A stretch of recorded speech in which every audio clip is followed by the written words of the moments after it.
What's going on, everybody, and welcome to a very special edition of the Links and Locks Best Bets podcast presented by Bet365. I'm Jason Sobel from the Action Network. He is Ben Everill from Golf Bet. We are here to play 18 holes, making 18 bets on this week's Ryder Cup. Not just one of the great weeks on the calendar in golf, it's one of the great weeks in all of sports. I cannot wait for this to get started. We're recording right now on Monday afternoon, Ben, and the fact that we have to wait until Friday is just criminal. I want to get this thing started like immediately. I'm sure the captains want to get it started. The players want to get it started. All the fans on site in Rome want to get this thing started. Let's go. Let's play some golf already. Yeah, 100%, mate. It really is one of the great sporting events in the world, and been lucky enough to cover a lot of things across many sports around the world over the years. And the Ryder Cup is right up there, especially one that is on European soil. Let me tell you, they really go mental for it over there, and it's going to be massive. And you're right, like it's one of the all major weeks are really hard for us in this industry when we're just sitting there waiting for it to start. They feel like they've taken forever, but when it's not even till Friday we get to kick off, it's a struggle. It's a struggle. So let's get this thing going. I know. I can't wait. I do have a couple other questions for you before we start getting into our bets, but first, gotta tell you that Links and Locks is presented by Bet365. Bet365 doesn't do ordinary. It believes that every sport should be epic, every tournament, every game, every point, every play. From the moments that are legendary to the ones that fly under the radar, see for yourself when you sign up today with code ACTION, ACTION, and you'll get $365 in bonus bets when you bet just $1. That's right. Whatever the sport, whatever the moment. It's never ordinary at Bet365. 21 or older only. Must be present in Colorado, Iowa, New Jersey, Ohio, or Virginia. If you or someone you know has a gambling problem and wants help, call 1-800-GAMBLER in Colorado, New Jersey, Ohio, and Virginia, or 1-800-BETS-OFF in Iowa. Terms and conditions apply. Okay, the next question I want to get to before we start talking bets, Benny.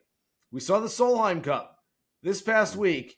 And in what I'm calling, even if no one else wants to call it this, I'm calling a tie. It was 14-14. If you're tied at the Super Bowl, if the Chiefs are tied after 4 quarters, they don't go, here's the Lombardi trophy. You guys won last year, so you might as well just keep it.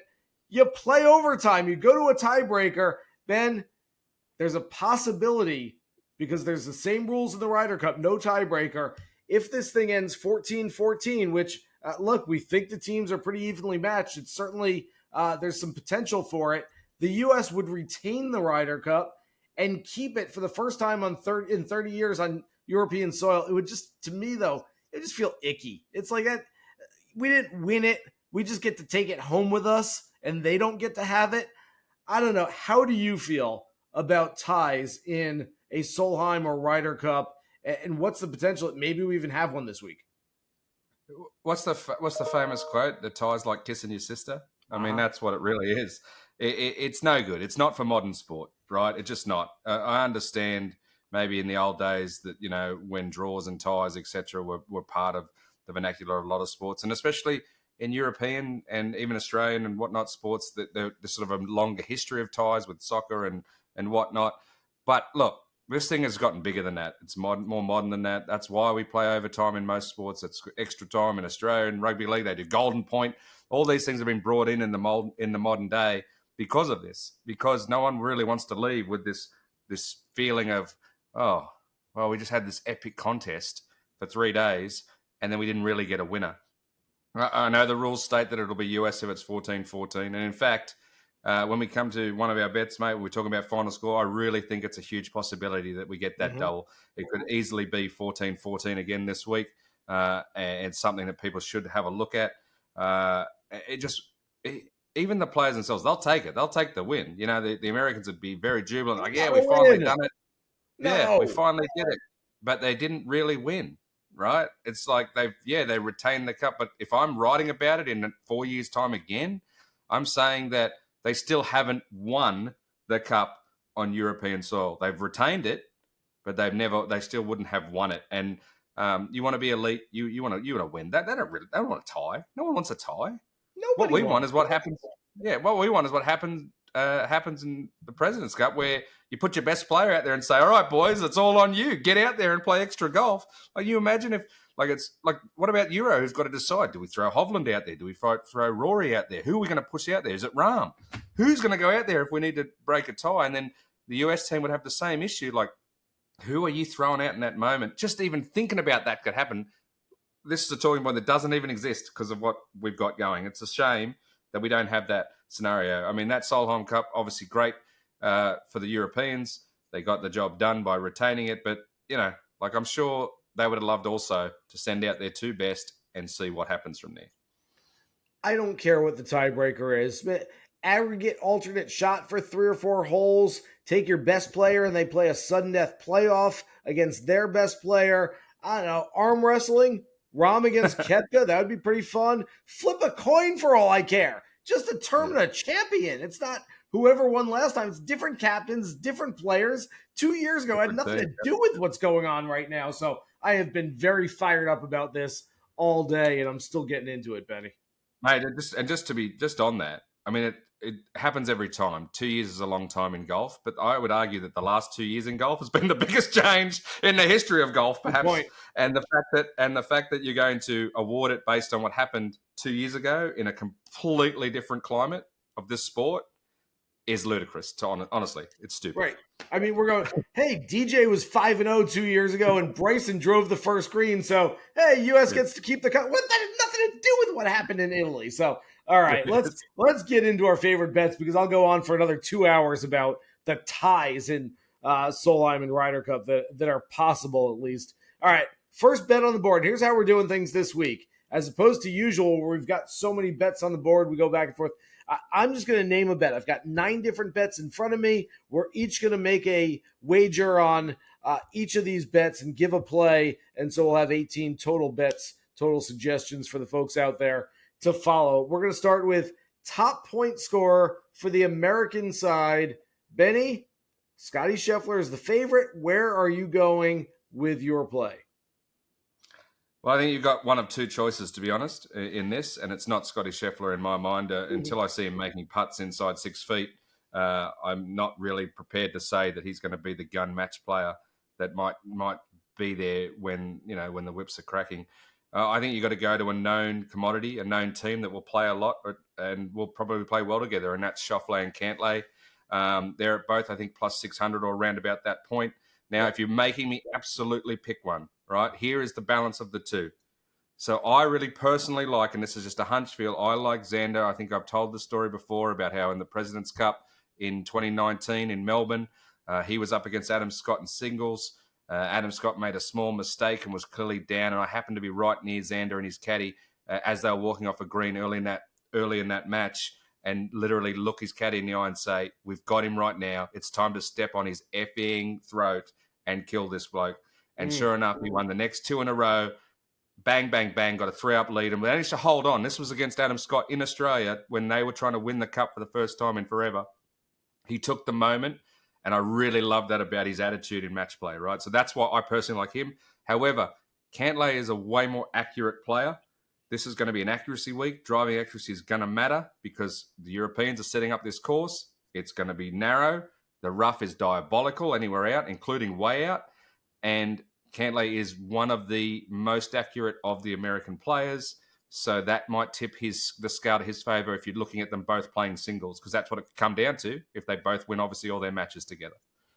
And honestly, it's not a bad idea. Look, if you're going back and forth between the two of them, and you can always hedge it later based on, hey, they went 4-0 together the first 2 days, and so I'm going to hedge my bet by taking the other guy in singles. But you can take both of them right now. They're at plus 600. Take them both, and you basically turn it into a 3-1 bet with either Schauffele or Cantlay. We are 1 for 1 right now in taking the same player because I'm going with Xander as well. Love the experience. Love the fact that he's got a built-in partner in Cantlay.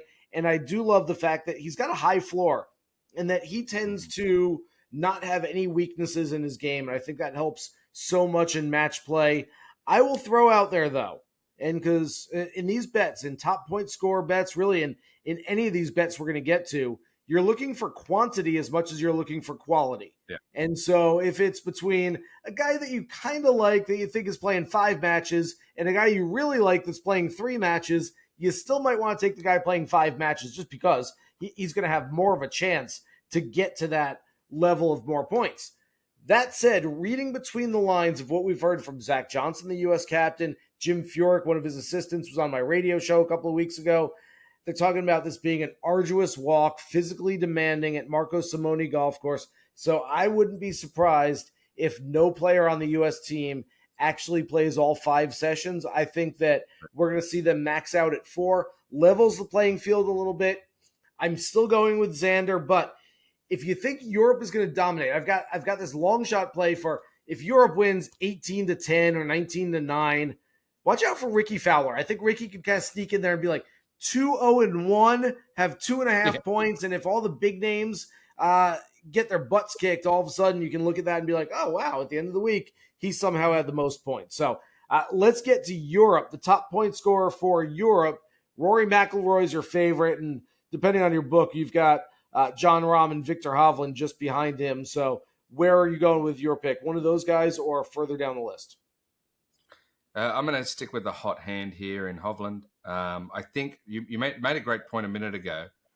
You're talking about the US sort of stretching things out and spreading things out. I actually believe they will do that. That was a formula they put in place at Whistling Straits. They'd rested guys even if they were hot because they were like, we need to make sure we're spread across. It was the new way of doing things for that team. And by all reports, they're going to continue that. So, someone might be 3-0 over the first 3 sessions, but they'll still sit that 4th session with the US plan. So you do have a wide variety of players to pick from. However, Europe, I don't necessarily see doing the same thing. I think they're top heavy. I think they stack top heavy. And because of that, I think that you've got to look at those big names when it comes to Europe's top point scorer. I like Hovland just because he's a hot hand. I do have this nagging worry in me about him being their guy. He's better than the next 2 guys that I'm going to talk to, but being a guy who does the President's Cup a lot and is an international team guy, it's been so many times that our top guy coming in, our form guy, has been the likes of Adam Scott, Hideki Matsuyama, etc. These are ball strikers that have not always putted well in match play. I do have this little nagging issue that, like, if Hovland's not right on his game, he could essentially not be the dominant force they need him to be. But I'm still going to go with him because he's one of the most accurate that they have. And as I said earlier, it'll be an accuracy game here. And he has an Australian caddy in Shane Knight. So let's go with that. All right. So first of all, I agree with all of your analysis they had off the top there. Whereas I don't think the U.S. is going to play anybody more than 4 matches. I think everyone gets a rest at some point. I think Europe has to. I think Captain Luke Donald has to look at those 3 names at the top of the odds board, Rory, Jon Rahm, Viktor Hovland, and say, I need you guys. I'm not going to win unless you guys are out there every time and out there playing your best golf. And I think he's going to ride his horses. And so I'm going with probably the most, I don't know if I should say most talented, but at least that he is the proverbial straw that stirs the drink in Rory McIlroy. He is either going to win it for this team or lose it for this team. He's going to try to put him on his back. And I don't like playing favorites, but I still think plus 450 is a nice number for a guy that, look, we understand what this competition means for everything that's gone on in golf. As you mentioned earlier, over the last 2 years, Rory has been the guy talking about what the love of the game means. And he's talked about the spirit and how much he loves this competition because of how much it fuels him. It's not about money. It's not about anything besides just winning for your country and for your teammates. I think that it means so much to Rory that at plus 450, I think he makes a whole lot of sense in this market. Again, I think I'm going after, I can't look past a guy who's not playing 5 matches. I do think Rory's going 5. I will throw this out there. And again, I gave you Ricky for a long shot on the U.S. side. I think Europe, and again, we're recording on Monday. If you're listening to this on Thursday evening and you're like, you guys are stupid, it's this. Okay, things can change. Secrets will be revealed at some point. As of right now, it would not surprise me whatsoever to see Rory McIlroy and Shane Lowry go out early in foursomes in the first match on Friday morning. If they go out and win, well, Luke Donald might say, let's keep them together for 4 balls. they win again, all of a sudden this team stays together for a while. Remember, 5 years ago, Mollywood, Francesco Molinari and Tommy Fleetwood played together for 4 matches, went 4-0. I would suggest, it's really hard to kind of analyze this, but I would suggest that Tommy Fleetwood was the better of the 2 golfers over the first 2 days of that competition. That said, he lost on Sunday. Molinari won his singles match. Molinari cashed top point scorer tickets. I would not be completely surprised if Lowry essentially rides Rory's coattails a little bit. Not that he's not a great player in his own right, but then gets to his Sunday singles match and wins. Maybe Rory doesn't. Maybe he halves, something like that. And Lowry at a big number could make some sense as top point scorer. I think he's 18-1 in that market, Ben. Yeah, mate, all good points. I will say, just again, cast your mind back just those 2 years. Remember, you want to know what it means to Rory McIlroy. You remember him breaking down in tears on national TV? I think it was the Sky footage, and then we all got it. Look, that it means a lot to him. It always has. And winning at home is obviously important to him as much as anything else. I think with all the upheaval and the changing of the guard in their team, it'd be, the danger for him, if anything, is trying too hard. He's going to want this possibly more than anyone out there. Yep. Yeah, there's certainly an analogy to be made to the Masters where he's been trying to get that green jacket for a decade now, and he's wanted it so much that he's never gotten it. Hopefully he doesn't want it, quote unquote, too much at the Ryder Cup. All right, let's get to our third bet of 9 on the board. Top rookie for the USA. Where are you going? Okay, I'm going for the outsider here, and I'm doing it all based on, I just see the number, and I'm going with the theory that they're all going to play, because this is a player that might not play if that wasn't the case as much. I'm going with the theory they're all going to play enough matches, and I'm going to go with the one who won the Open Championship, Brian Harman, 5-1. He is one of the most accurate players on this team. He is definitely the most accurate rookie they have. He essentially fits into the mold that the Europeans are going to make this course for. They're going to try to, strengthen accuracy, etc., rather than bomb and gouge. So with that being said, I think that he can be sneaky good, despite the fact that we haven't really seen him do much since winning the Open by a million shots. He'll feel comfortable at home in there. And honestly, if anyone is going to be protected potentially from crazy crowds and whatever group he's playing in, will be the least crowd out there. So I'm going to say that that's going to work in his favour a little bit, and it gives him a chance for you to cash in at odds with Brian Harman for me. Before I give you my pick, since you mentioned it, how the European team is going to set up the golf course. In previous years, we've often talked about the U.S. team hits it much longer, and Europe is more of an accuracy play. So the home team, whoever's at home, can essentially set it up to their strength. 5 years ago at Le Golf National in Paris, the European team set it up so that accuracy was more important than distance. 2 years ago at Whistling Straits, the American team set it up so that you could just bomb it all over the place. Well, This year you would think that Europe would go back to the accuracy play. And that's what you've suggested here, and it tends to make sense. But look, I did some research here. All right, bear with me for a second, Benny. Of the 11 players who competed full-time on the U.S. PGA Tour this year, the American players, and I kept it just PGA Tour members because I didn't want to complicate things with Live Golf and DP World Tour and other stuff. So just on the PGA Tour, U.S. team, 1,808 measured drives. They went 555,059 yards, a driving distance of almost exactly 307 on the dot. Accuracy, 12,615 tee shots, found the fairway 7,614 times, 60.36%. All right, remember those numbers or forget them, I'll remind you. Let's go on to Europe. Europe had 9 players who competed full-time on the PGA Tour. 1,340 measured tee shots, traveled 410,364 yards, an average of 306.24. These players hit 9,325 drives, found the fairway 5,652 times, a percentage of 60.61. Okay, all of that probably is blowing your mind if you're sitting there trying to listen to this and you're like, what the hell is Sobel talking about? I'm with you. But bear with me here, because when you break it all down, the Americans hit the ball an average of 2 feet longer than the Europeans, while the Europeans find the fairway 1/4% more frequently. In layman's terms, Benny, it's all about the Let's same, let's and it let's doesn't fight really on this.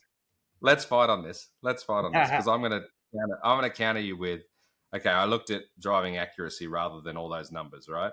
Hmm. Now, of the players that play, again, this is PGA Tour, right? So it's some guys are left out. Like guy like even Aberg hasn't got an official tally in our stats because he Right. didn't play enough.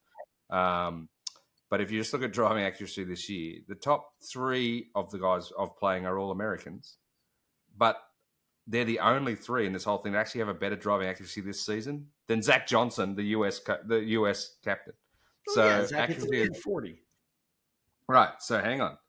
Then you go. So the top three in this list are American, right? Then the next four, okay, are European, and then you start going shot for shot, essentially American, European, American, European.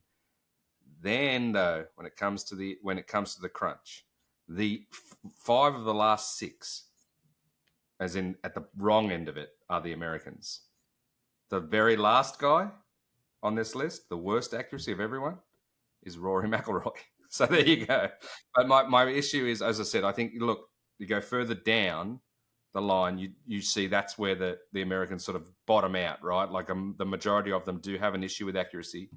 And from there's going to be a problem. Also, you're dealing with some, I guess, analytical experts, quote unquote, with Luke Donald and Eduardo Molinari in this team. Not only are they pinching in the fairways or growing the rough spots, but they're literally doing it off the back of where these Americans miss the most, whether it's left or right.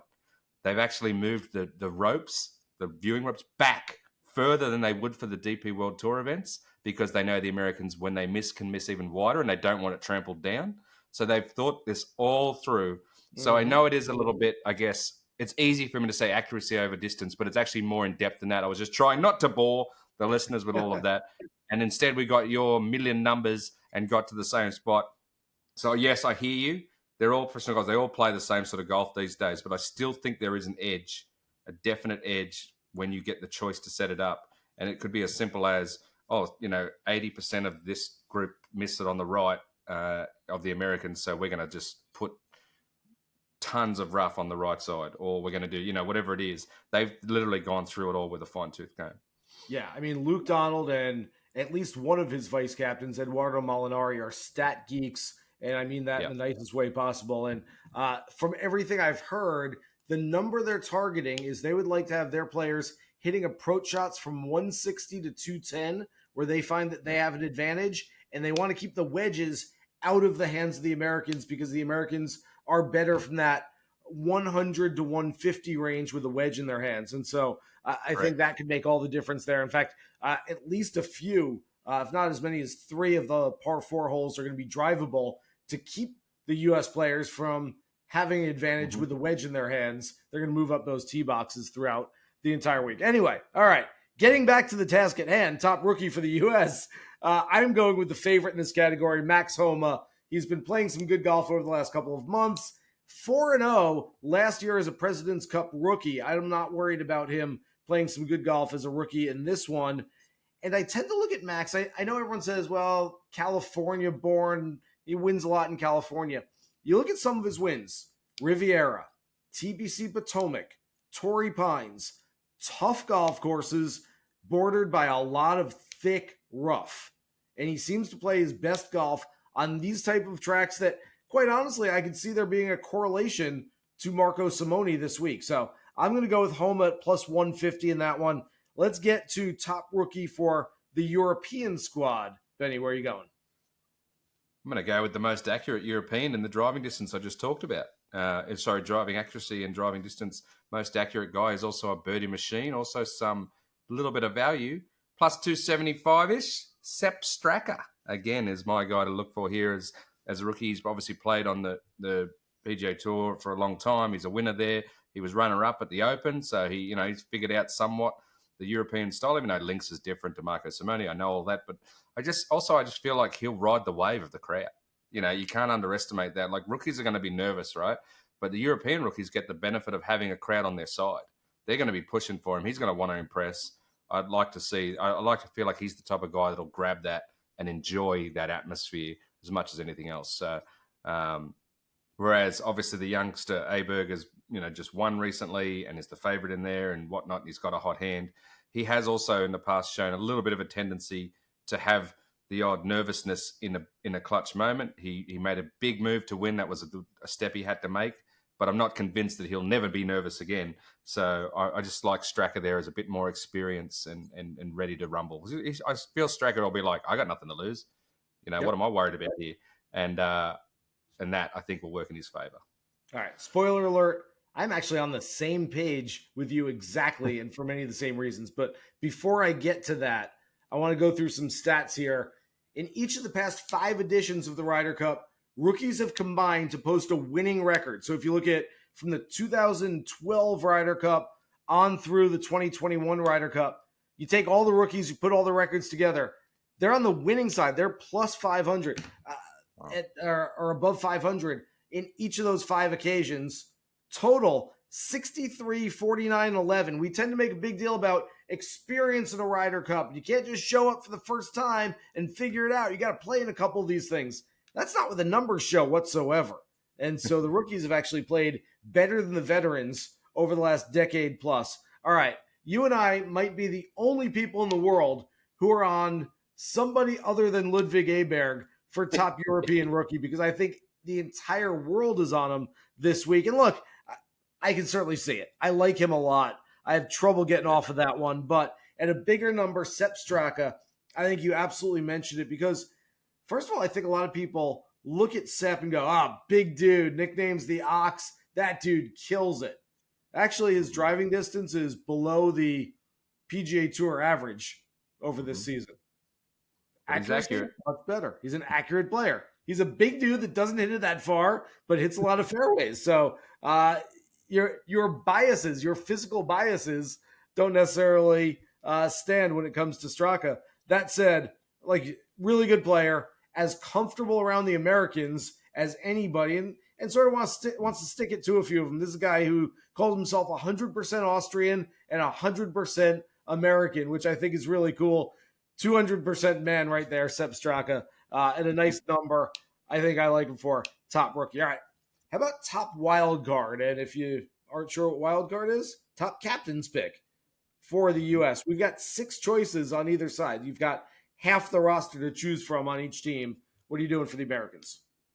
I'm sticking with my accuracy theme here, and I'm going for the most accurate guy in the entire field, and that is Colin Morikawa. I think it's 3-1 or plus 300 or so for Colin Morikawa. I think if he brings his game, and I was thinking of it along the lines of I was like, what if we get a blowout like we have over the last few times, and Europe does dominate this thing? Who would be that guy that might pull up a few points? And I like you said, Fowler. For me, it was Morikawa. I was like, he could just be accurate and jag a few wins, and ends up playing not against their best players, because that would mean that Xander and Cantlay had to go up against Rory and Lowry and lost, or went up against so and so and lost. A lot of these things still have to come into it, but I just saw Morikawa as a very steady play in this market. Plus 300. I'm not betting the house on it by any stretch, but I just thought it was a nice even number there for how accurate he can be. All right, I am going to take a walk down narrative street. There's been so many people over the last 3 or 4 weeks disagreeing with Zach Johnson's selection of Justin Thomas on this team. People have talked about this being an old boys club. He just wants to go to Italy with his friends, and JT's one of his buddies. First of all, I will say that I don't think JT was the 12th man on this team. I think JT's spot on this team was pretty secure, whether he was playing well or not. And I think JT's coming in with a massive chip on his shoulder, wants to prove not just to himself, not just to Europe, but to all the haters, the doubters that are rooting for the American side. Hey, look, I'm better than Keegan Bradley. I'm better than Lucas Glover or Cameron Young. And I'm going to go out there and put up some points. Like Schauffele and Cantlay, he's got a built-in partner in Jordan Spieth. I don't think Zach Johnson is going to keep the reins on him at all and say, well, we'll play for a match here and maybe a match there. I think JT is one of the team leaders. I actually think I mentioned Rory McIlroy earlier being the straw that stirs the drink for Europe. I think that honor goes to JT, even as a captain's pick for the U.S. side. Nobody will rally the troops. I think the team goes as JT will go. Scotty Scheffler's the best player. Brooks Koepka's a 5-time major winner, but this is going to look like JT's team. He's going to be the team leader of this thing. And at plus 375, I think he makes a whole lot of sense as the top wild card pick. I think he's going to have people by Saturday afternoon forgetting that he almost didn't make this team, or maybe people thought he shouldn't have made this team. All right, how about the top captain's pick, top wild card point scorer for Europe this week? I think you go either the favorite or the absolute outsider. And that is, so you go to Straka again. He's plus 650 at the far end. I think there's value there. I obviously mentioned all the reasons that I liked him earlier. And the guy who's the favorite is your other option, and that's the easy play, and that's Tommy Fleetwood. Just again, having been there, done that. He was part of Mollywood, as you said. I could see him striking up another. I mean, I meant to ask you this: like, who are we going to put with Wood so that we have a new nickname, right? Who's going to be the new nickname that runs through this team that is exciting? And like Hovwood doesn't sound so good. Hovvywood maybe instead of Hollywood, that could work. Hovvywood, something is going to happen. Rosewood has a good ring to it. Yeah, there you go. So yeah, those two could, that could be something that I think you can see. So look, I'm literally suggesting a small at the small investment at the of the favorite if you want, but and then maybe a little bit more go on that Straka at the end if you want to cash in on some big odds. All right, I'm going to go in between those two players, and I mentioned earlier, and again, you've got to sort of plot this stuff out in your mind, and we will learn more as the week progresses. And as I mentioned earlier, we're recording on Monday, and if we were recording on Thursday afternoon instead, maybe our decision making would be a lot different here. But as I'm coming into the week, I look at Shane Lowry as a guy who should be playing with Rory McIlroy. And if I'm Luke Donald, I put him with Rory McIlroy for at least a few of those partnered matches. They played one match together in the Ryder Cup previously. Again, if Lowry can ride those McIlroy coattails a little bit, or maybe just Rory kind of fires up Shane, much like Justin Thomas, Shane Lowry is a guy that was sort of a controversial captain's pick. There were some people on the European side that didn't think he deserved to be on this team. I thought he was an easier selection than even Justin Thomas was, but at plus 550, I think he makes a world of sense, especially based on who he might be playing with over the first couple of days. So I think Shane Lowry for top wild card for Europe. All right, Benny, it's time, and we're gonna have a few more bets after this because they're gonna be based on this, but we couldn't do those bets without revealing our winner first. So overall winner for this week's event. And I have to point out to the folks out there, if you're betting on this, there's an overall winner in which you can bet Europe, the US, or a draw. You can also bet team to lift the trophy, which bakes in the fact that the US only needs 14 points as opposed to 14.5 points. And so that one would only be the two teams. There can't be a draw. Who are you taking for your overall winner this week? You've set me up beautifully, but I'm still going to knock you down a second and just go revisit one more thing. I think what's very important that you've been saying this through this whole podcast is, we're doing this on Monday and we'll know more on Wednesday and Thursday, etc. Yep. What's important though to understand here is this is also an opportunity in risk reward betting, right? Like everyone else is going to have that information too by Thursday. So sure, wait till Thursday if you want, and work out who's playing who and then do your bets, but the odds will change. So if you want to have a little bit better odds, that's why we're doing this early. That gives you a chance to make these assessments and adjustments in your mind prior. If we see Lowry definitely out there with Rory in that first thing, all of a sudden Lowry becomes a better option, right? So you might see his odds shift in. You've got to make that call before it becomes official if you want to get the best odds. Right. So that's something to think about. That's another reason why you might go in a little early, or at least put your toe in the water a little bit early and then save some back when you know some more information. But yes, let's get to a winner. All right. So this is weird, right? This is going to sound bizarre. But no, here's what I think. I think the betting play, this is bizarre to say, but the betting play is bet the home team, bet the underdog. They're the underdog, and for 30 years they've been winning, right? Like it's ridiculous to not sort of think that a European team that's mostly in form, an American team that is not as strong as it has been in the past in depth, are the favourites, etc., etc. Like there is a multitude of reasons why Europe should technically actually be favoured here, and they're not. Benny, you're a big So sports fan. You watch a lot of international sports. There is yeah, not another team in the world that hasn't lost to their main rival on home soil in 30 years and would be an underdog going into it. It doesn't yeah. happen anywhere else, and yet it's still happening at the Ryder Cup every few years. Yeah. For my Australian friends and listeners that know the state of origin that I talk about often, the European team is the Queensland team and the American team is New South Wales. For some reason, Queensland keep kicking our ass, and yet they become at the start of every time, but they're underdogs for some reason. It's unheard of. It's ridiculous.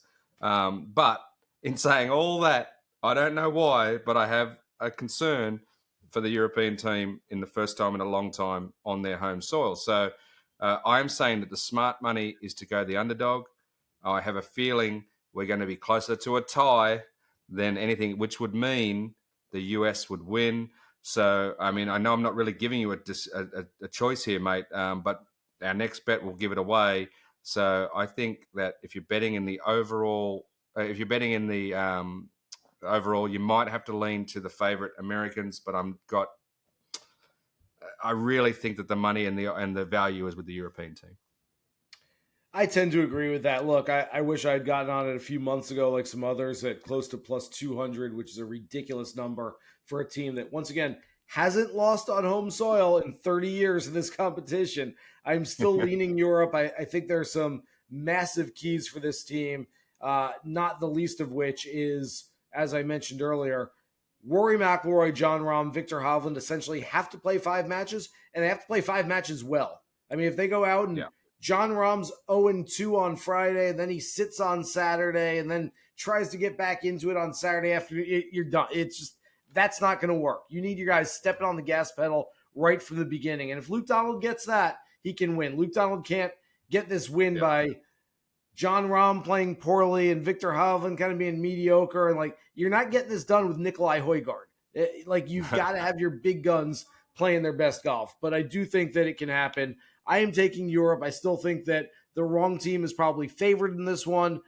Do I love it? No. And we're going to get into another bet, as you alluded to, in just a second here. That's going to tell us just how much we like either team. But I think if I absolutely had to, and it's my least favorite bet on the board, Ben. It's the question I got asked. I was playing in a tournament at my club this weekend, and all the guys are coming up. Who you got this week? And I'm like, don't ask me that. That's my least favorite bet. Ask me top point scorer or rookie or wild card or what. Don't ask me who I got, because to me, that's the hardest bet to make. That said, I will lean Europe just based on the value. All right. We talked about how the next couple of bets would give away which team we like. So let's get to our 8th bet on the board. Total overall winning score. Ben, where are you going? Yeah, so I really like that 14-14 tie. As simple as that. I think it's 12-1. I think this is going to be a tight contest. I know that, as I said, everything points, all the statistics, all the analysis, even a column I just wrote talking about the 30-year thing, everything points to Europe, right? Like, so Europe, but I don't know what it is inside. Call it a gut feel, call it whatever you like. I think there are some narratives in this US team, some chips on shoulders, some things that just have me feeling like this is trending towards a potential quote-unquote upset, which is, it should be an upset. They're winning for the first time in 30 years over there, but they're going in as favourite. I think that they can push on the back of, you mentioned one guy in JT. As I said, I like Xander Schauffele when he feels like he's being disrespected. I think Scheffler, now this is a big one. He's been putting terribly, as we know, but he finally listened to somebody about potentially using Super Stroke grip. Those things are dynamite for all of us people out there who are not the greatest golfers in the world. That they help everyone putt well. I really hope he sticks with it. Noted putting guru Phil Kenyon, it was reported on Monday as well. So that could help him out. I think there are some narratives that sort of play into the Americans' wheelhouse, and for want of a better term, it strikes me. I guess I've learned from all the President's Cups in my own internal feelings, right? Like, I've obviously gone to every President's Cup. Come on, internationals, we're going to smash them. We're going to finally do it. All this stuff. And then in reality, it comes down to some of the depth, and then what you need in those teams is you need those top 5 or 6 guys to be amazing, to be awesome.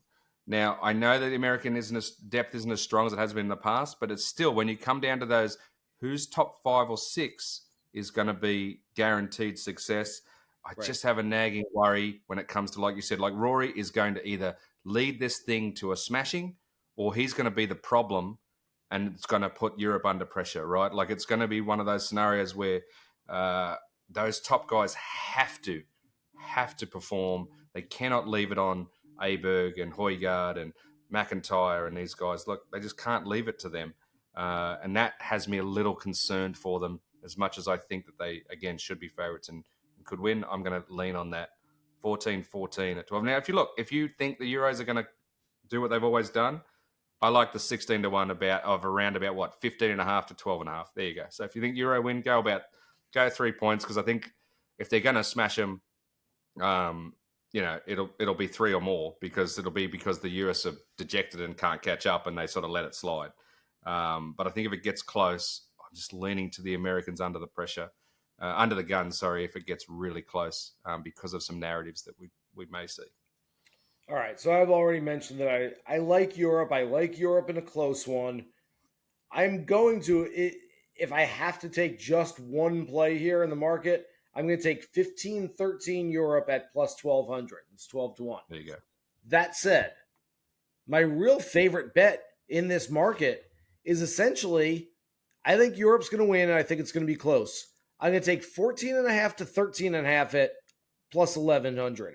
15-13 plus 1,200, and 15.5 to 12.5 at plus 1,200. Right.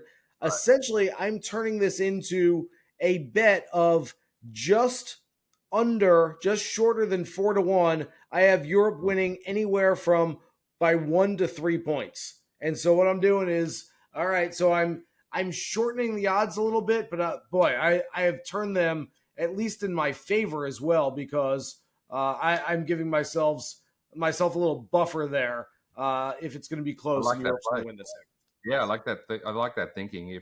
If for whatever reason you think the US is going to do it, then maybe do the opposite.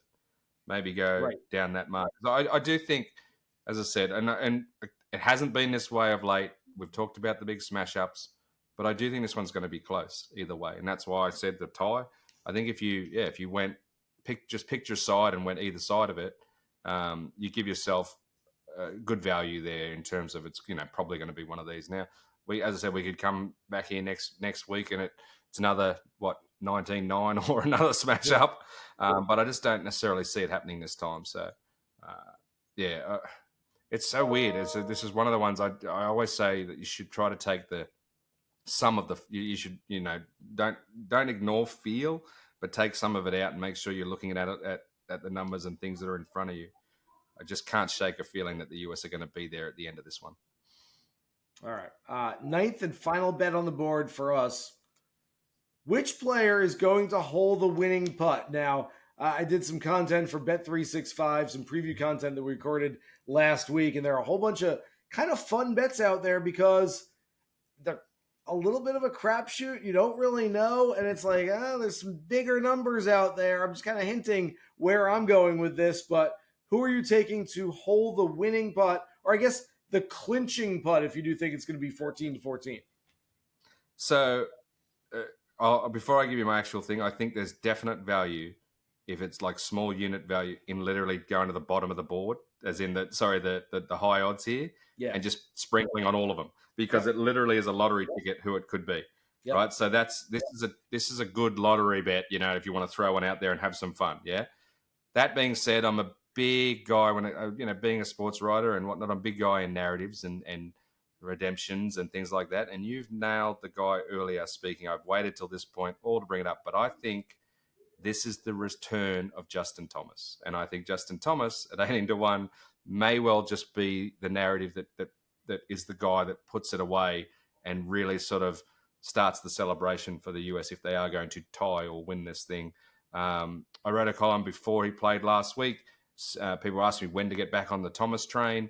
And basically I said, I don't think he's going to win at Fortinet, but I do think the turnaround for him is going to be from the Ryder Cup onwards. That doesn't necessarily mean he's going to go 4-0 or do whatever else. I'm saying that his play will turn around off the back of being there with his mates, will be playing for his country and being psyched and being ready to go. And it'll be akin to what happened to Adam Scott in 2009 with the President's Cup. Wasn't playing well. People didn't think he should be on the international team.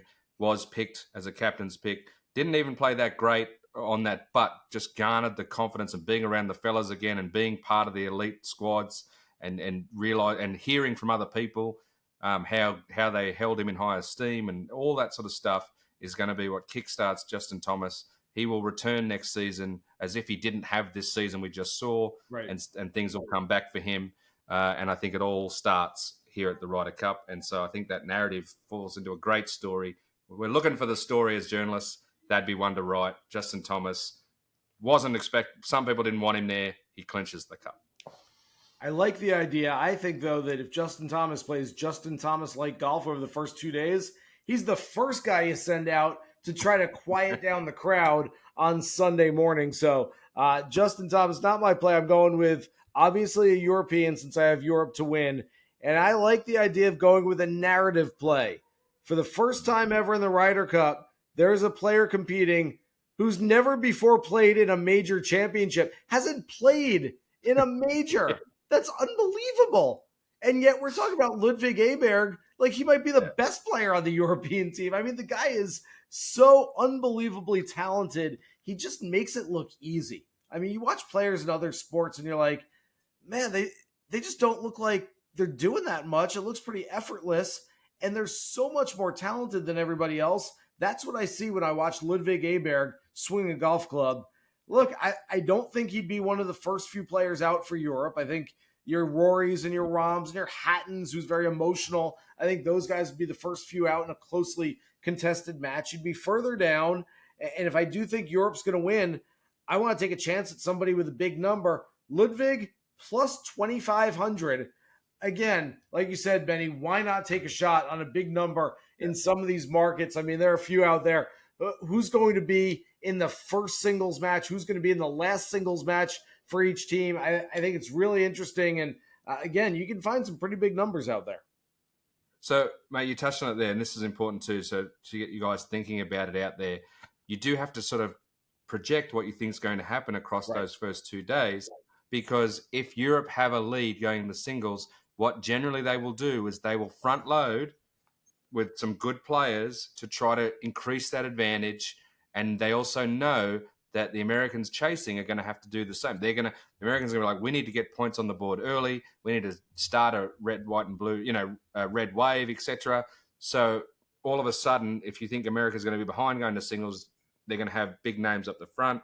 That means that you have to have your other guys at the back, right? So and vice versa. So in this case, you're right. Like if Europe have a lead, and so you're expecting, for them to just try to sort of put it away, you might see, as you said, Aberg might end up being way down near the bottom. He might not necessarily be the anchor, but he may be. He may be if they've got a good lead. Let's just put him at the back. Hopefully his match doesn't matter, as a rookie, that sort of thing. So you've got to sort of figure out the narrative and to decide where they'll go. You're right. I do have one concern with Thomas being that he could be told to be that first out. Yeah. He strikes me as an option, as no matter where the match stands, go out and quiet the crowd. Go out and do if we wanted to send it was Tiger in Melbourne. It was like Tiger's going out first as the captain. We all knew it. It was all happening. Out he goes, right? Right. Thomas is that potential emotional leader that could go out first for them, which does make it, unless they're really winning by a lot, it makes it hard for him to get the clinching point. But I don't know. Yeah, it will. But at the same time, Thomas also is the type of guy that would be asking to be in the sweet spot too. He'd want to be there when he wants the ball when the game's on the line. Yeah. So it'd be interesting to see how they decide what to do that, and all that changes based on the narrative. And it's a shame, honestly. And I've said this many times, and I get knocked down. And I don't know where you sit on this, Jason, but the Ryder Cup is clearly a proven commodity. It's a great competition. It's fantastic. The one thing I really think it should borrow and steal from the President's Cup is the way they do the matchups. I don't like the blind thing. I want to see them go head to head. I want them to have to force and have guys play. I want that entertainment factor. Bring it. That's what I want to see. I've got an article I've already written, and honestly, I write this every 2 years. But 4 things from the President's Cup. The first, it wouldn't necessarily benefit the fans, but I can't believe they haven't expanded to 4 days. You've got TV revenue, ticket sales, merchandise sales. That's what this is about. This whole thing's a moneymaker. For as much as we want to talk about all the goodness in the game, the pure golf and all that, this is a moneymaker for both the PGA of America and the DP World Tour. I can't believe they haven't expanded to Thursday. That would mean more matches. You can't hide players as much in the partnered matches over the first few days, so they can play more matches those days. Exactly what you said, which was having an ability to, first of all, not have a tie like they do in songs, and you retain the trophy. The President's Cup, I realized that they tied 20 years ago, but that's not what they were trying to do.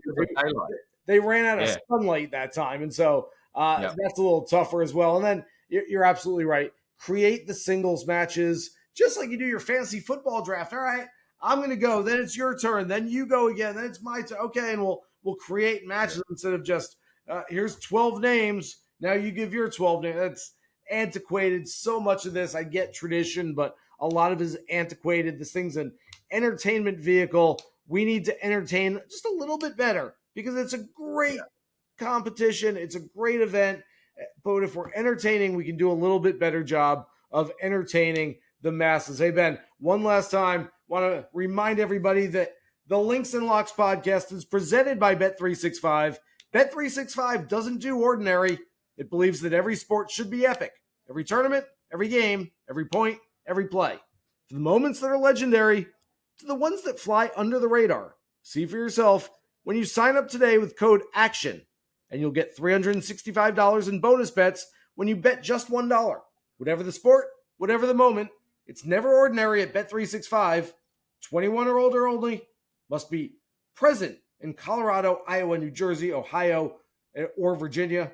If you or someone you know has a gambling problem and wants help, call 1-800-GAMBLER in Colorado, New Jersey, Ohio, and Virginia, or 1-800-BETS-OFF in Iowa. Terms and conditions apply. This has been an absolute blast.